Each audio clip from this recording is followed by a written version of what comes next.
Welcome to the America's Workforce Radio Podcast, the flagship production of the American Workers Radio and Podcast Network, where organized labor and its never-ending fight to protect the rights of the American worker come first.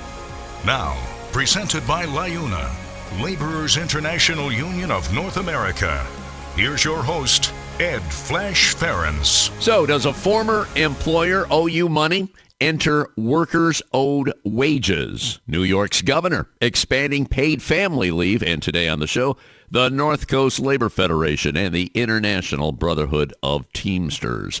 Welcome to the Thursday, January 18th edition of America's Workforce, where we are available on at least 5 platforms. That includes Apple Podcasts, Google Podcasts, iHeartRadio, Spotify, and Pandora. We have 2 guests on the show today, both of them making first-time appearances on America's Workforce. We'd like to bring a lot of new people to the show, and that is happening. We're going to start things off with Brian Baker. Had a conversation the other day with Pat Gallagher, who heads the North Coast Labor Federation, and he said, you know what? You got to get Brian on the show. And I said, why? Well, he was the first secretary-treasurer of the North Coast Labor Federation when it was founded many, many moons ago. He was also president of the Lorain County AFL-CIO, but talk about a rich union background. He joined Local 129 of the IBEW in Lorain, Ohio, back in 1986. He served as executive vice president, then business manager, from 97 to 2007. And that year, 2007, he was called up to serve as national political director and then chief of staff for the IBEW in Washington, D.C. Now, that position spanned about 15 years. He was a senior executive assistant to the president, responsible for the daily operations for over 725,000 IBEW members in the United States and Canada. And when he was with Local 129, well, he's always a member of Local 129, he managed 455 members. He negotiated all contracts and grievances affecting his local union members, worked to develop a harmonious relationship with contractors in the community. And now he's looking to join the Lorain County Commissioners. And this is going to be a good conversation because you have heard me say this on the show. So important that if you are involved in your union and you can articulate a positive pro-worker message, maybe you should run for office. And I'll tell you, the AFL-CIO has been grooming many, many candidates over the years. It started in New Jersey. They had a heck of a program there. It's gone national, and we have seen the results. I remember talking to Tim Berga, who heads the Ohio AFL-CIO, and this past November, in a lot of the municipal races, they had about 40 union brothers and sisters that said, you know what, we're going to run for office. Could be a school board, could be a city council position, it could be a mayor. Out of that group, 27 were elected. That's pretty darn good. And Brian is trying to accomplish that. Elaine Rishovd will be our second guest on the show today. Elaine is a flight attendant and also a chief union steward and negotiator for Sun Country Airlines Teamster Local 120. Now, this local represents nearly 12,000 members in 4 states, Minnesota, Iowa, North Dakota, and South Dakota. And they represent over 300 employers in both the private and public sector. Teamsters Local 120.org. Now, here's the story. Sun Country and Local 120 have been in talks since late 2019, 4 years ago, with a 19-month break due to the pandemic. The members voted down a tentative agreement in May of last year by a margin of 96%. Currently, they're in mediation. First mediation session was last month. Next one set for next month. What do they want? Money, wages. Right now, this is crazy. They're working off a 2014 contract and a wage scale that goes back to 2016. They are some of the lowest paid in the industry. They haven't been keeping up with inflation. They feel they're being reasonable in their proposals to the company, but they haven't budged. One thing the company has done, the board of directors spent nearly $100 million in stock buybacks. Yeah. So obviously they have money. Obviously they have money. A little background on Elaine. She's a 29-year flight attendant for Sun Country Airlines. Again, she's the chief steward and negotiator for the flight attendant members. She's got approximately 8 years experience as a steward, first elected in 2012 through 2016 and again in 2019. Prior to becoming a flight attendant, she was an operations officer for a helicopter airplane operator in Minneapolis, St. Paul. Okay, I'll tell you, there's so much out there. So much out there. Workers getting screwed.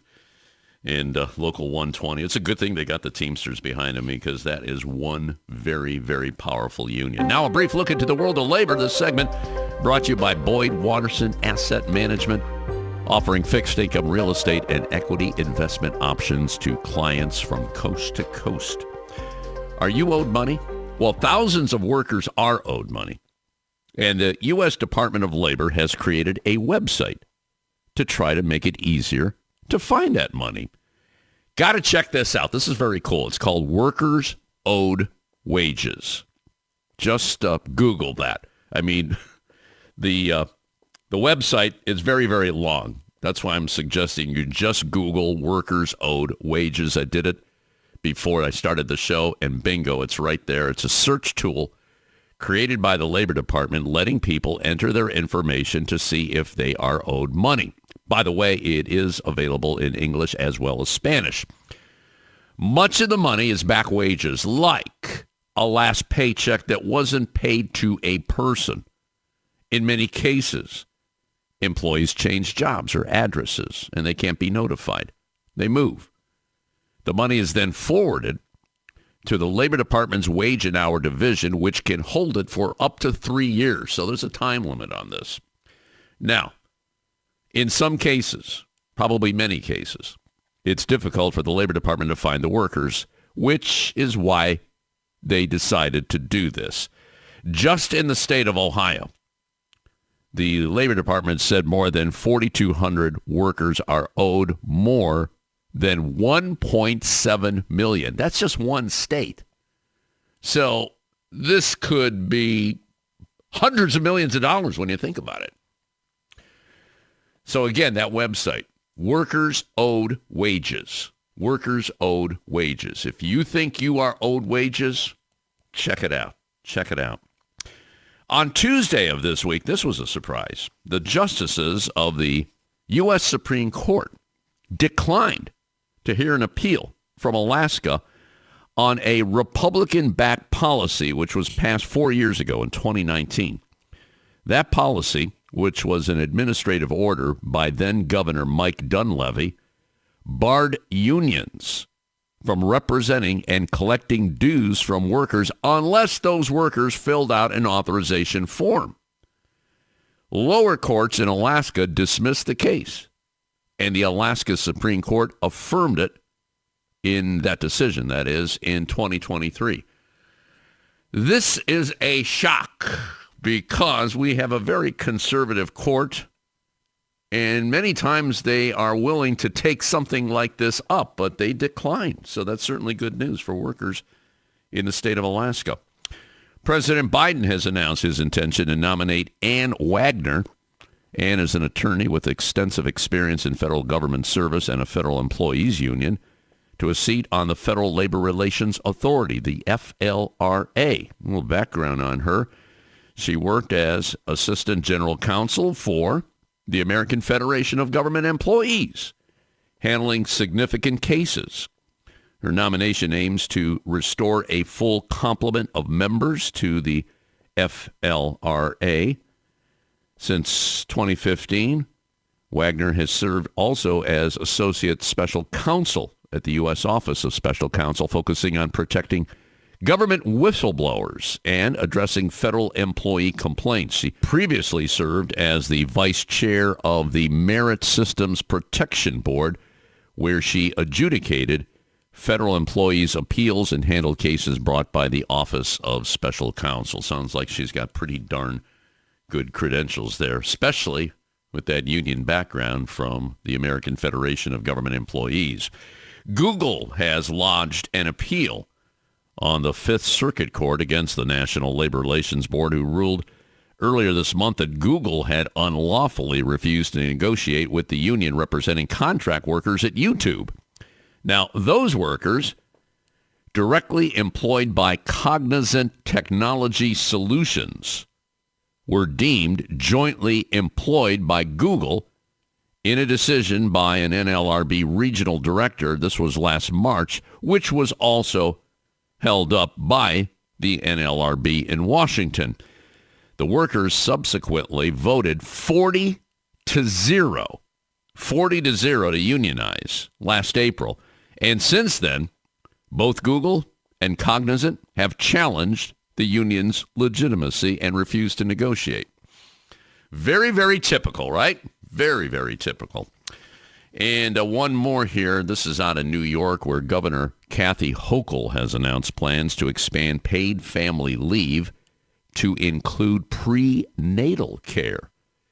Under the plan, New Yorkers would have 40 hours of paid leave to get prenatal care. Now, the state's current state law limits short-term disability benefits to the 4 weeks prior to a child's birth, with a 7-day waiting period. Now, if her proposal passes, New York would become the first state in the country to define family leave to include prenatal care. The governor plans to release details of the plan, including a funding plan, later this month. All right, we're going to take a quick break. When we come back, the first Secretary-Treasurer of the North Coast Labor Federation. This is America's Workforce. It takes LiUNA to build North America's infrastructure. From roads and bridges to schools and skyscrapers, the men and women of LiUNA, the Laborers International Union of North America, build the projects we depend on. From constructing the Freedom Tower on the site of the former World Trade Center to untangling Washington, D.C.'s congested interstate, LiUNA members do the work that matters. Find out what it takes to be built by LiUNA at LiUNA.org. That's LiUNA.org. America's Workforce is brought to you in part by the International Brotherhood of Teamsters, where you can find more at teamster.org. There is unity and strength for workers. We are the USW. We are the USW. The United Steelworkers. The largest industrial union in North America. We represent 850,000 members in the U.S., Canada, and the Caribbean. We work in metals, rubber, chemicals, paper, oil refining, atomic energy, and the service sector. We are steelworkers, standing strong and fighting for what's right. Hire union musicians. Call Music Talent of Cleveland at 216-881-1802. Call Music Talent of Cleveland as your dependable source for professional musicians in Northeast Ohio. Union musicians add harmony to weddings, elegance to parties, and uplifting music for all events. Music Talent of Cleveland contracts solo and ensemble musicians as well as bands and orchestras for single engagements. So hire union musicians. Call Music Talent of Cleveland today. 216-881-1802. Union members need to be heard. Reliable and convenient union voting has never been more important than it is now. Make voting easy for your membership by working with survey and ballot systems. SBS offers encrypted and monitored solutions that ensure your elections are accurate and accessible for every member through mail-in, online, and in-person voting. Visit surveyandballotsystems.com and take the next step in getting secure and auditable elections. America's Workforce is brought to you in part by the Heat and Frost Insulators Labor Management Cooperative Trust. Find out more at insulators.org/LMCT. America's Workforce is sponsored in part by Boyd Watterson Asset Management, LLC. Find out more about our investment solutions tailored to meet the needs of Taft-Hartley funds at boydwatterson.com. The Iron Workers Great Lakes District Council, consisting of 8 iron worker local unions in West Virginia, Pennsylvania, Ohio, and Michigan. We build the skylines and bridges along the Great Lakes. With more work than ever before, the Great Lakes District Council is actively searching out the next great iron worker, whether it's building the next Intel plant or constructing a bridge to safely connect our great cities along the lake. So join the Iron Workers Great Lakes District Council today. Find out how and learn more about the council by visiting IWDistrictCouncil.com. America's Workforce is brought to you in part by the International Federation of Professional and Technical Engineers. You can find more at ifpte.org. Now, back to America's Workforce. Here's Ed Flash Ferenc. And remember, you can check us out on Facebook or follow us on X, formerly known as Twitter. That would be AWF Union Podcast. By the way, this next segment brought to you in part by the Ohio Federation of Teachers. You could find more at oh.aft.org.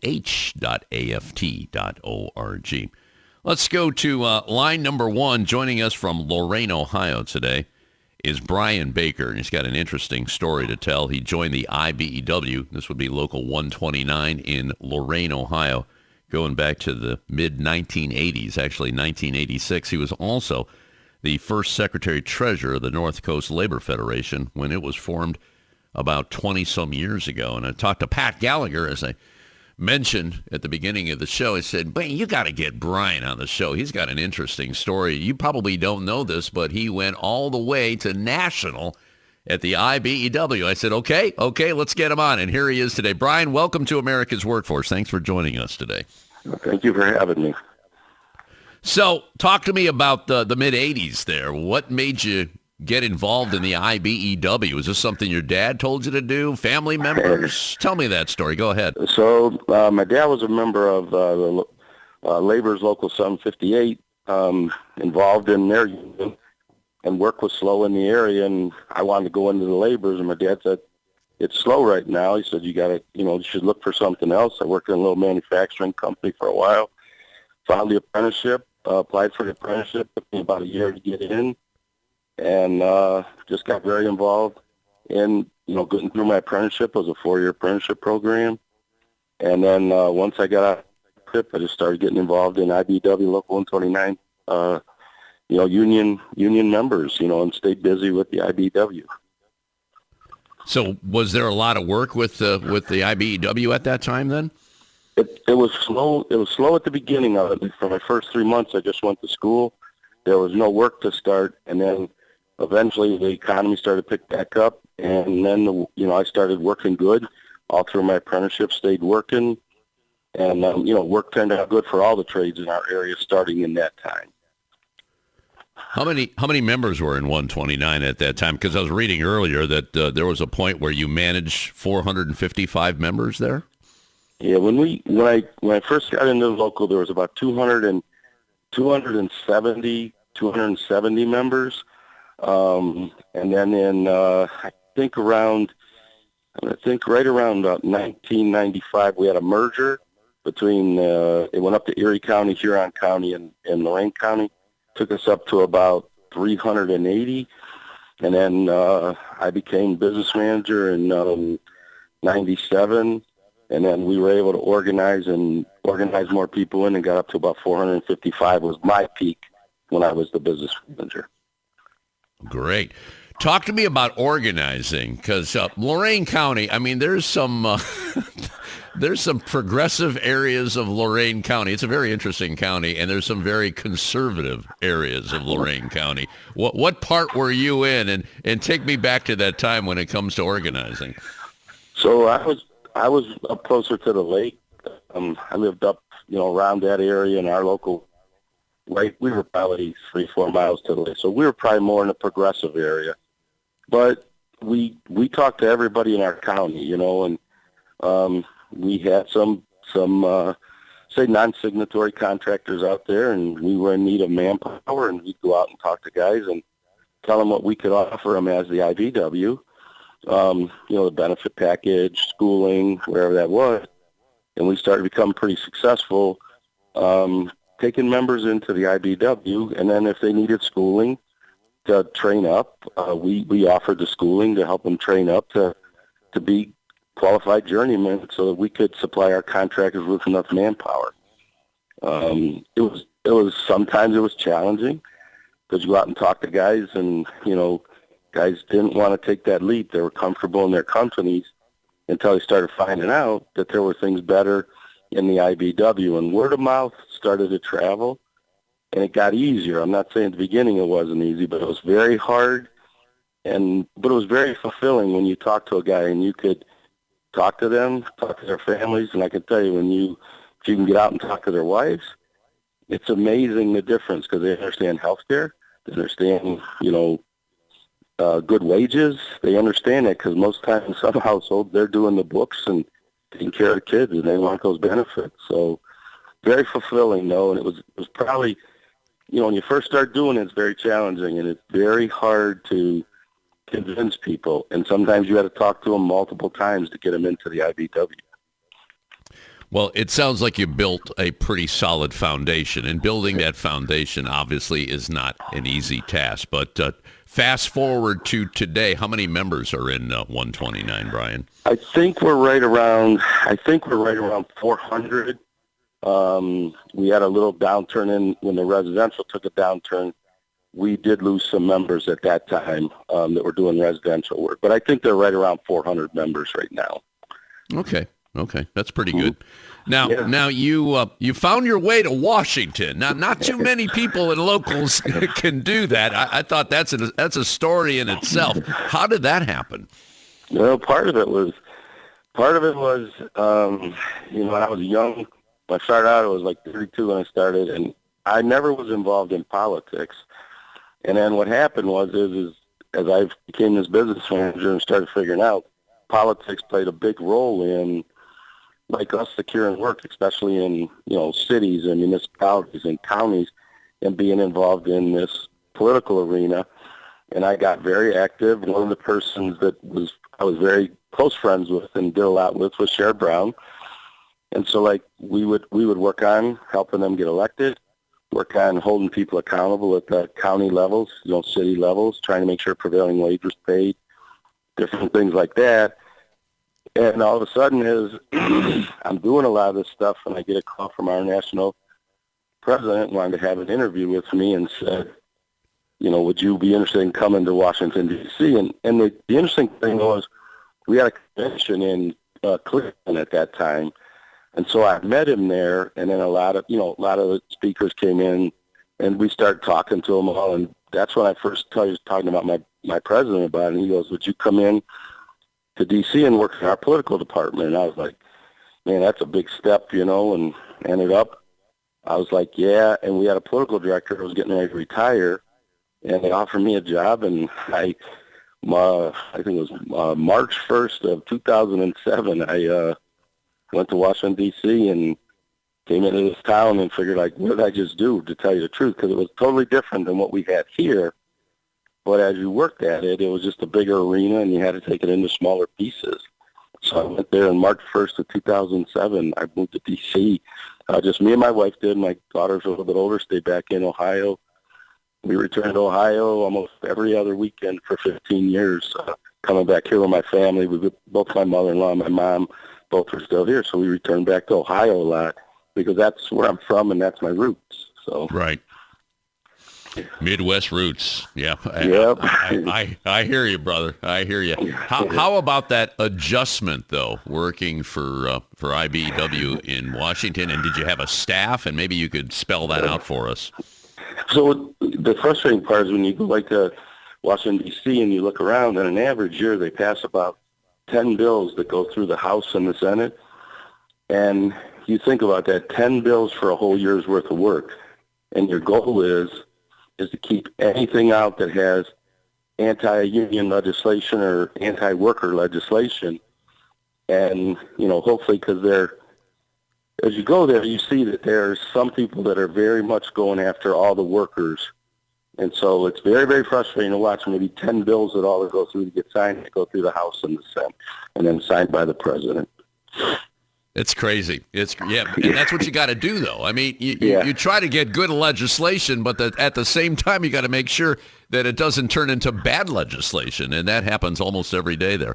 Real interesting stuff there. Brian Baker joining us on our live line today. IBEW Local 129 in Lorain, Ohio. Got to give them a shout-out today because that's where it all started, and he ended up at the IBEW as a national political director for 15 years. Also, the first Secretary-Treasurer of the North Coast Labor Federation. We'll continue with Brian later in the show. We're going to go to Teamster Local 120 and talk about the flight attendants there trying to get a contract after Sun Country Airlines did a stock buyback with $100 million. It's all part of America's Workforce. Back in a few minutes. You're listening to America's Workforce with Ed Flash Ferenc.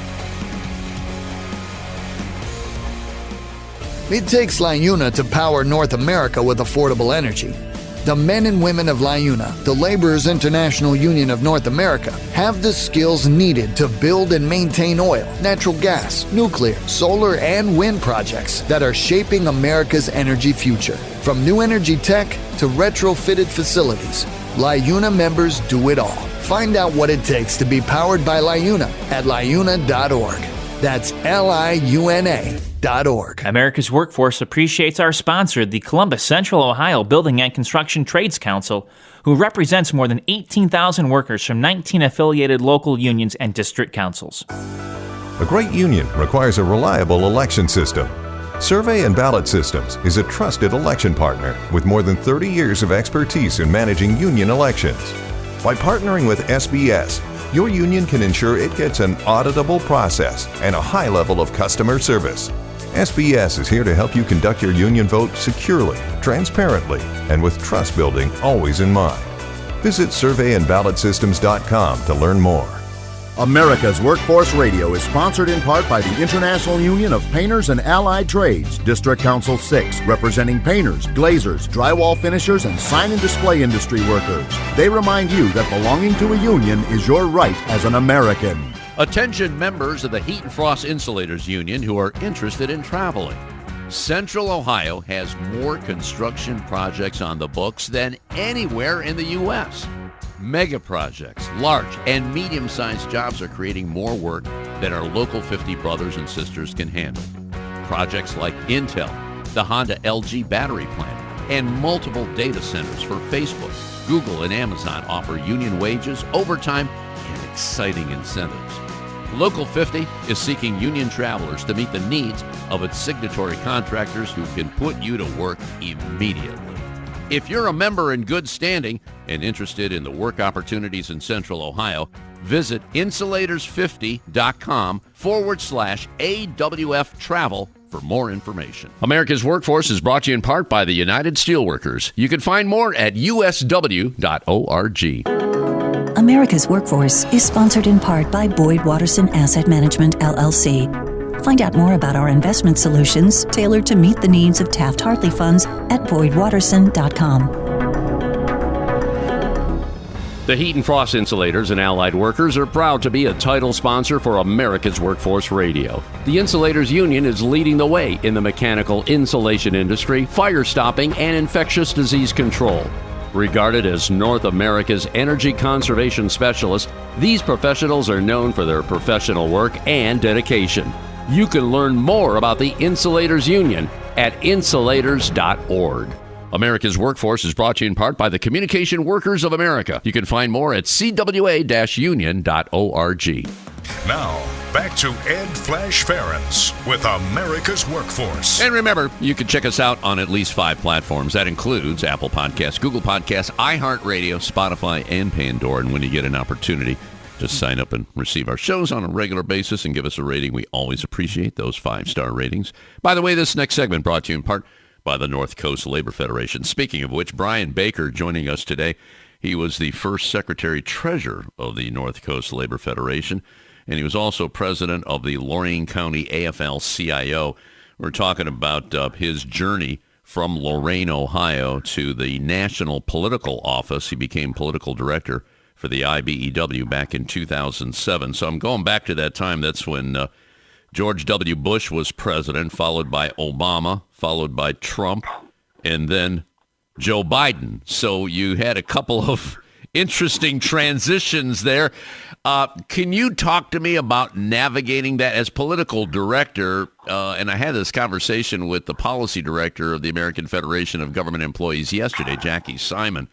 And you got some zigging and zagging there. And when it comes to different political beliefs, sometimes some things that you want to talk about may not be approachable. Can you share anything with us, Brian? So what I would say is when I got there just when Obama, I was there just at the end of Bush, and he was coming down, so he really wasn't doing anything real bad at the end of it. But Obama came in, and if you remember, that's about when the ACA was going through, the Obamacare and all that was going through. And the one good thing about it was when we were there under Obama is we could get access to meet with his people. So like they had a labor liaison, it was an outreach guide to us, and if we had issues working through that bill or working on anything, we were able to talk to them. And, they would take your issues up. It was more of a friendly atmosphere. And, some days we didn't agree 100%, but we could at least put our concerns up, and then they could try to work through them to make them better. And as you remember, they stretched that out over about 10 or 11 months.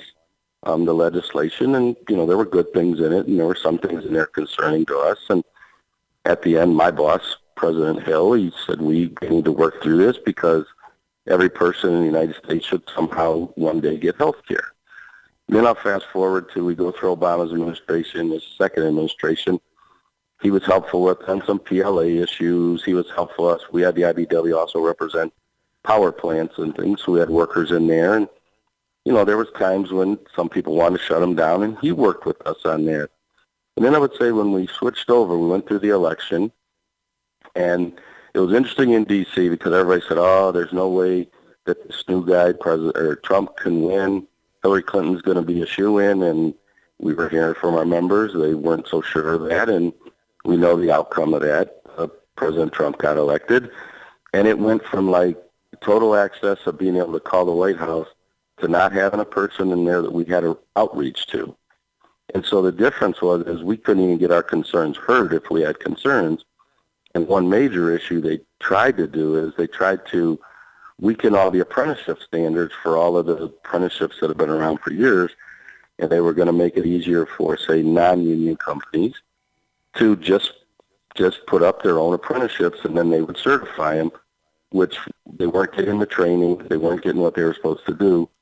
And when they put this out, we were all going crazy because that's the lifeline of any building trades union. Sure. So what kind of happened was we did this letter. We asked everybody to sign petitions and go through it. And once we got enough pressure, it was all the building trades did it. There were actually some of the other unions, the AFL-CIO, we all did this piece. And that's when we finally got their attention that they changed the rulemaking on it. But that's the difference is when you have a friendly administration to when you don't have a friendly administration. You can agree to disagree with a friendly administration. You don't even get access if you get to the non-friendly. And then when President Biden was getting ready to run, he was very pro-union, coming out and, I'm going to do a lot of things. But what people have to realize, too, is you need both chambers. You need the House, the Senate, and you need the President to really make things change. If not, that's all they do there is they whittle down and take out things at the end. And then sometimes they put these presidents in a case where they have to pass a budget, and they'll put bad language in those.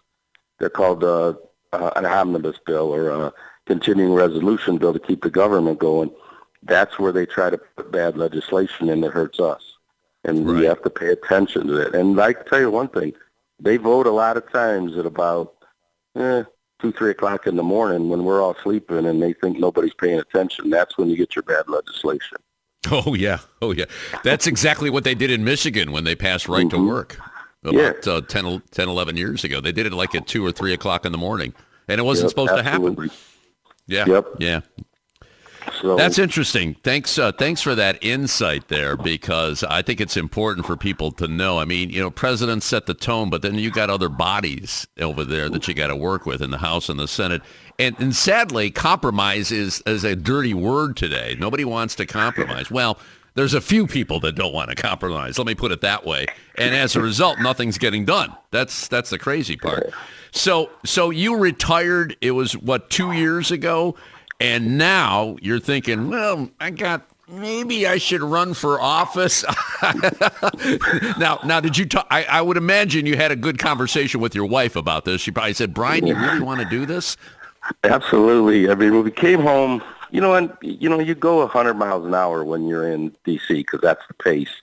And I moved back home, and, I got settled in, and then it was interesting. I don't know if you've had Matt Patton on. He's out of the Laborers International, and I was very good friends with Matt Patton, and he calls me up one day and he said, Brian, you be willing to meet with our guys out here in Lorraine? And I said, yeah, what are you looking to do? And he said, we want to put back this involvement that you guys used to have. And I said, all right, I'll meet with him. But I said, Matt, I'm not looking for a full-time job right now. I'm not looking to do, I'm going to kind of wind down a little bit. And next thing I know is I go to this meeting, and then the business manager of the Laborers, Chuck Brookie's his name, and he said, can you use some of your contacts and we can meet these people? And I started doing it, and one of them was at the county commissioners here in Lorraine County, and they want to build a jail, and we were about local preference and responsible bidder language and things like that, and they kind of just kept brushing us off, wouldn't talk to us, and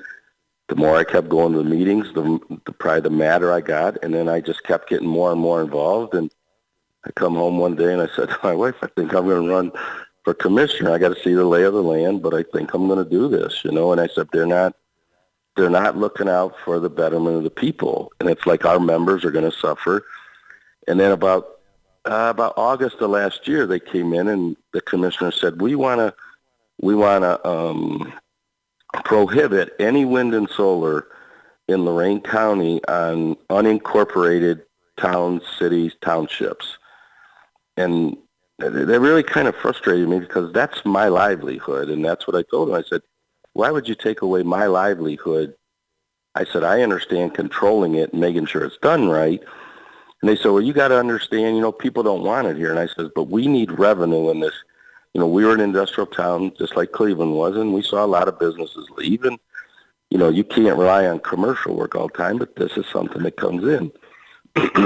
So as we went through this, I kept just digging in deeper, and then I started getting, people that I remembered from when I was here and working with, and they kept encouraging me. And so December 11th, I talked to my wife, and she's supportive. We'll see how that goes if I end up getting there. But I filed a petition to run on December 11th, and fortunately enough, I don't have a primary in March, but I'm going to run head-to-head with one of the commissioners that, in my opinion, hasn't been good for the working class. And the one thing I think you always have to remember is any company that treats their workers good, especially if they're a unionized company, then we should always support them. But if people treat them bad, they need a voice, and if we can give them that voice, I think that's what we should do. There you go. Well, I salute you for taking that leap. And, it's happening all over. In fact, I record this show at Iron Workers Local 17, and one of their brothers in Canton, you might know this guy, Bill Scheer. Different local down there, and he had the support of 17, and he had the support of many iron workers, and today he is the mayor of Canton, Ohio. So, good things can happen. And if you want to change the system, you got to get inside the system. And that's exactly what you're trying to do here. So that's a great story. I salute you for what you're doing. And I know you're going to get a lot of help from all your brothers and sisters in labor, especially 129, Local 129, IBEW. Now talking about 400 members there in Lorain, Ohio. Brian, great conversation. Pat was right. He said you're a good guy to talk to, so let's stay in touch. Okay, brother? All right, thank you. You have a good day, too, okay? Okay, you got it. All right, we're going to take a quick break. When we come back, we're going to check in with Sun Country Airlines, one of the chief stewards at Local 120 for the International Brotherhood of Teamsters. They're trying to get a contract. They're having a tough time. That story coming up next. This is America's Workforce. More shows available at awfradio.com. It takes LiUNA to keep America running. Over 70,000 public employees are part of LiUNA, the Laborers International Union of North America, delivering critical services such as healthcare and emergency response, as well as maintaining roads and sanitation systems. Even the National Postal Mail Handlers Union, representing over 47,000 U.S. postal workers, is affiliated with LiUNA. Find out what it takes for LiUNA to keep America running at LiUNA.org. That's LiUNA.org. Are you an experienced mechanical insulator looking to take your career to the next level? Insulators Local 50 in Central Ohio has steady work for a number of years. Insulators Local 50 offers a total wage and benefits package that can't be beat. It's not just the competitive wages. Local 50 also provides medical, vision, and dental insurance with no paycheck deductions for you and your family. Don't miss out on the chance to secure your future. Join us at Insulators Local 50. Earn great pay and the best benefits. Visit insulators50.com/AWF50 to fill out the online form, and a Local 50 representative will call to begin the process. America's Workforce is brought to you in part by the Ironworkers. You can find more at ironworkers.org. There is unity and strength for workers. We are the USW. We are the USW, the United Steelworkers. The largest industrial union in North America. We represent 850,000 members in the U.S., Canada, and the Caribbean. We work in metals, rubber, chemicals, paper, oil refining, atomic energy, and the service sector. We are steelworkers, standing strong and fighting for what's right. America's Workforce is brought to you in part by the United Auto Workers. Find more at uaw.org. This segment of America's Workforce is brought to you by Survey and Ballot Systems. SBS has been providing unions with secure and flexible election options for over 30 years. Visit surveyandballotsystems.com to learn more. We're the nurses, firefighters, and claims representatives that help keep our government services running. We respond to natural disasters. We care for our nation's veterans, and we investigate discrimination in the workplace. We are federal and D.C. government workers, and we are proud to serve the American people. Working in more than 70 agencies across the government, we know we can fulfill our mission because our union has our back. Learn more at afge.org. Paid for by the American Federation of Government Employees, AFL-CIO. This portion of the show brought to you by the International Union of Bricklayers and Allied Craft Workers. For more information, please visit bacweb.org. America's Workforce Radio is sponsored in part by the International Union of Painters and Allied Trades, District Council 6, representing painters, glazers, drywall finishers, and sign and display industry workers. They remind you that belonging to a union is your right as an American. America's Workforce is presented by the Laborers International Union of North America. Feel the power right now at LiUNA.org. Now, back to America's Workforce. Here's Ed Flash Ferenc. And remember, you can check us out on Facebook or follow us on X, formerly known as Twitter. That would be AWF Union Podcast. By the way, this next segment brought to you in part by the United Labor Agency. Let's go to line number 2 right now. Welcome to the show, Elaine Rishovd. Elaine is a flight attendant. She's a chief union steward and negotiator for Teamsters Local 120, trying to get a contract with Sun Country Airlines. By the way, Local 120 represents nearly 12,000 members in 4 states. We're talking Minnesota, Iowa, North Dakota, and South Dakota. Elaine, welcome to America's Workforce. I was reading earlier on the show, and I hope I pronounced your name correctly here. You're a 29-year flight attendant for Sun Country Airlines. Let me ask you, let's start off right there. What guided you in this direction to become a flight attendant? I know it's exciting at times. You get to travel a lot, but take me back to that time almost 30 years ago. Let's start there, Elaine. Go ahead. I was working for a small helicopter airplane operator that decided at that time to close their doors, and I thought, I love aviation. I want to stay in aviation. So the next best thing was to become a flight attendant and, go from there and maybe raise up in the ranks and management. But then, it's a pretty nice life. I'm not working Monday through Friday, 8 to 5. So I do my own schedule. So that's why I did that. And you became a chief union steward and negotiator. That had to be an interesting switch. Was that tough to get accustomed to, and especially dealing with management? I first became a steward back in 2012. I guess it didn't last long for me, and I'm not making this negative to be just a flight attendant. I wanted to do something for my fellow flight attendants to make life better for us. So I became a steward to help them out during this time.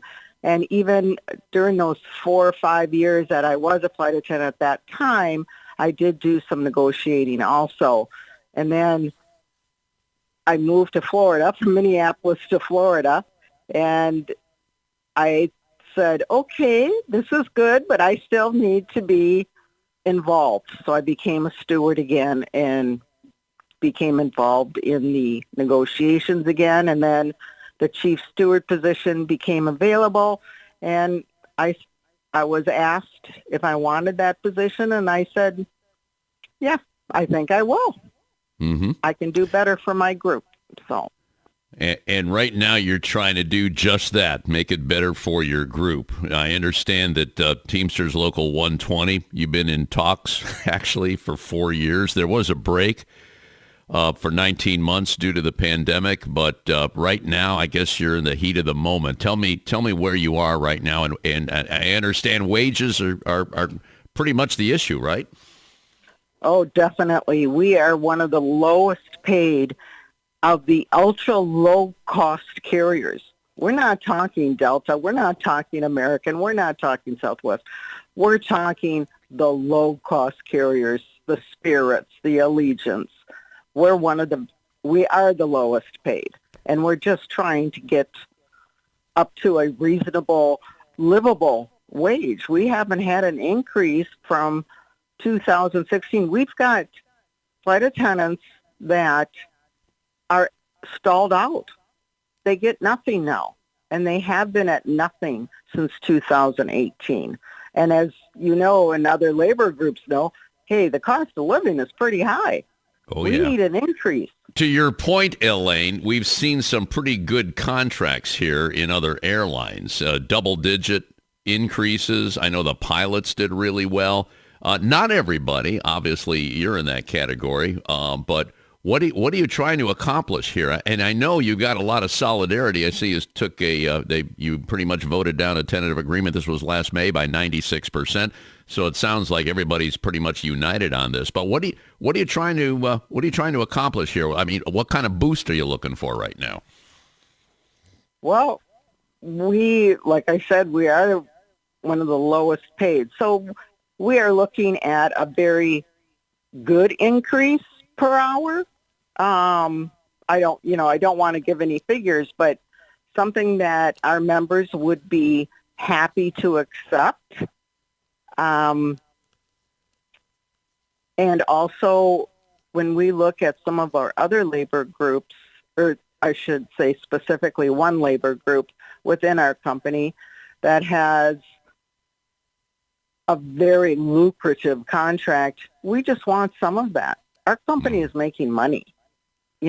Please share the wealth. They have said, because I have been involved in the contracts before, we will take care of you. Flight attendants, we know you have sacrificed. In fact, we did sacrifice through the pandemic. We saved the company over $4 million by taking leaves so they didn't have to pay out those salaries. We were the only labor group that did that at Sun Country Airlines. We just want something back now. Yeah, I hear you. I didn't realize you took a hit like that. Well, you're talking about a company that has money. Well, obviously they had money for stock buybacks. I was reading in the Teamster release, $100 million in stock buybacks, but they can't come up with money for your contract? Is that what I'm hearing? That's what you're hearing.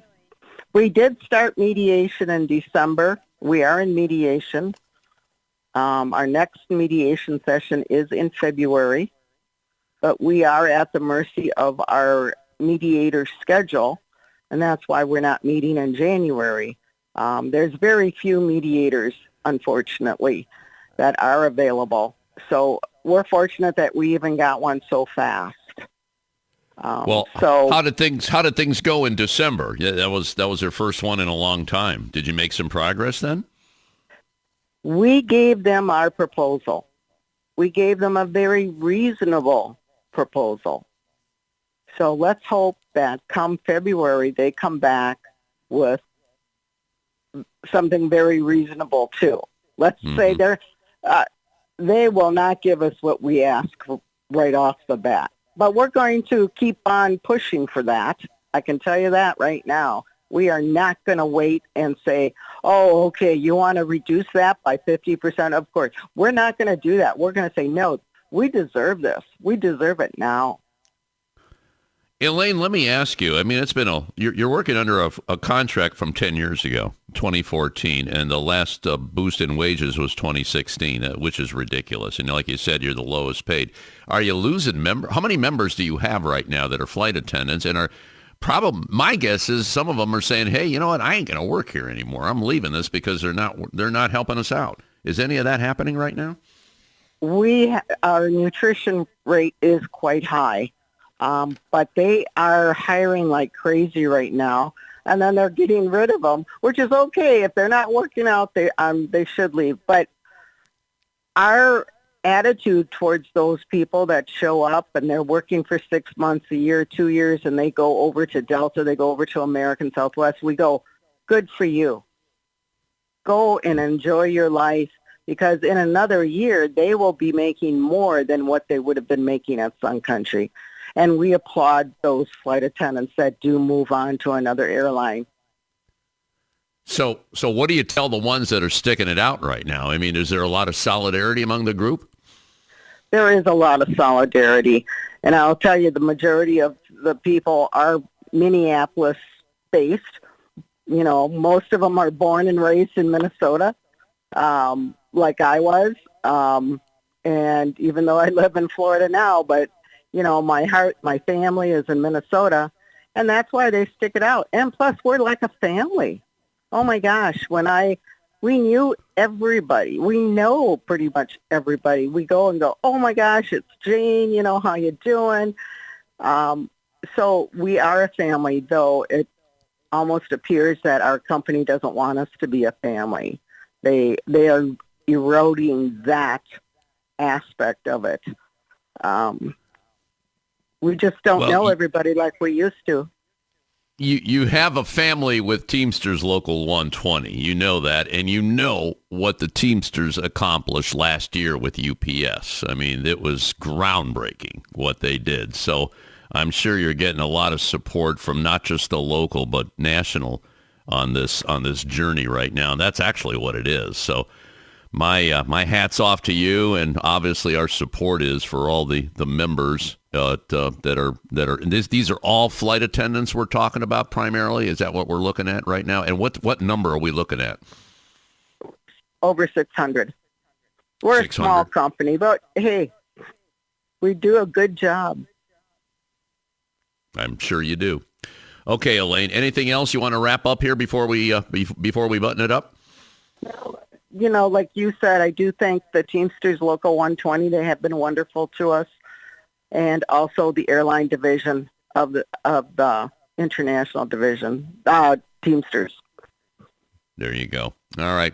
Elaine, keep in touch. You got support here on America's Workforce, okay? Good luck to you in February. Thank you. That'll be it for another edition of America's Workforce. Coming up tomorrow, latest from the American Legion and the Alliance for Retired Americans. Until then, all of you have a safe and wonderful day. That concludes another episode of the America's Workforce Radio Podcast. Thanks for listening, and be sure to subscribe so you never miss a show. America's Workforce is a production of Labor Tools and BMA Media Group. Find out more information online at labortools.com.